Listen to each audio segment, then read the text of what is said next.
Okay. Yes, light, camera, audio. Audio. Yeah, okay, it works. Nice. So.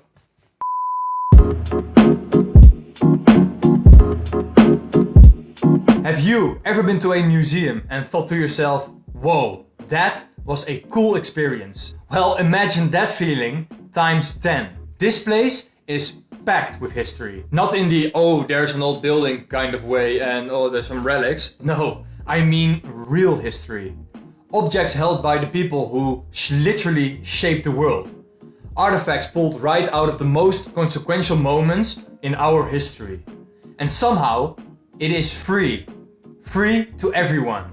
Which is insane to think about. But this museum, the Gettysburg Museum of History, is out of space. And that is a really big problem. Because the stories here deserve way more room than they currently have. And the museum is launching a major expansion. But it needs help. It needs help to make the expansion happen. And to preserve history in a way that it deserves. But before I talk any further, let me first show you why this place really matters. You might also know the museum's owner, Erik Dorr. You may have seen him on the television series Pawn Stars or in the Artifact series on YouTube on the History Underground. Maybe you've read his books, Hang Tough or Fierce Valor. Or perhaps you know him simply from visiting the museum itself. Erik has dedicated his entire life to preserving history in the most respectful and accurate way possible. Every artifact, every display, every story in this museum exists because of his lifelong commitment to ensuring the past is never forgotten. And he continues that mission every single day. Well, we all have heard about Gettysburg, right? The Battle of Gettysburg and the importance of the American history of Gettysburg. Well, Gettysburg is one of the most visited historic towns in the whole of the United States. Millions of people come here every year, from school groups, families, veterans, and yeah, even us, the history nerds. Gettysburg is basically the crossroads of American memory. So it makes sense that one of the country's most impressive private collections of historical artifacts lives right here in Gettysburg. But because the museum is free by design, it relies completely on donations to preserve and display everything that he has. And trust me, he has a lot of amazing artifacts. The Gettysburg Museum of History isn't the biggest museum in size, but the collection, it is world class. Artifacts you will see nowhere else in other museums. Like you turn a corner and there are rare relics from the actual Battle of Gettysburg.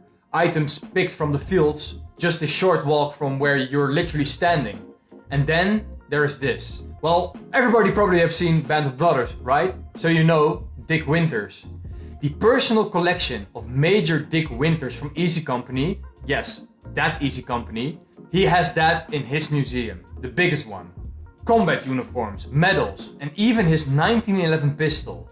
It's literally the largest Band of Brothers collection in the whole world. And that is just in one room. There are rare artifacts from both world wars, items carried, sometimes captured, by American soldiers, including things as famous as Hitler's silver, and even a piece of the blood-stained fabric from the couch in the Führer bunker, where Hitler shot himself in the head, which is just mind-blowing, literally mind-blowing. And if you're a presidential history buff, this museum has material from a wide span of US presidents, with a special emphasis on John F. Kennedy. While people who have visited his museum more than once always say the same thing, every time they discovered something new that they missed before. The museum feels personal, almost like you're stepping into somebody's private study. Someone who's deeply devoted to history in the best possible way. But because the museum is so small, a lot of incredible artifacts are sitting in storage, unseen, and never to the eye of the public. And the stories tied to those relics, untold, which, of course, needs to be told in a museum. So that's where the expansion comes in. The museum is launching a multi-phase expansion, and phase 1 is especially exciting.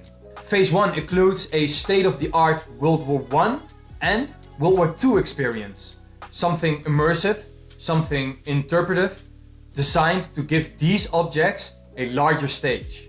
And the Easy Company collection, it's getting its own full experience, designed to bring the story of Band of Brothers to the next generations.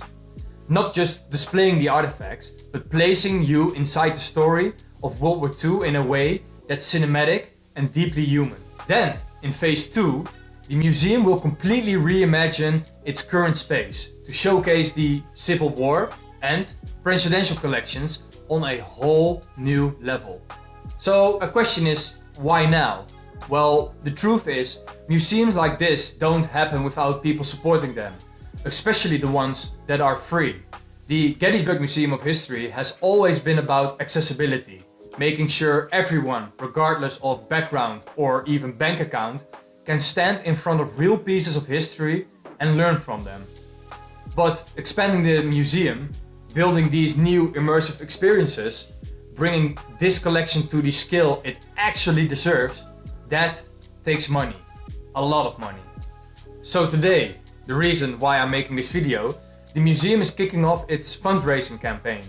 And if you are someone who cares about history, or preserving the stories, or making sure future generations actually understand what became for them, and has something to spare, even if it's $1 or €1 or maybe $10 or €10, this is a good opportunity and a really meaningful place to help.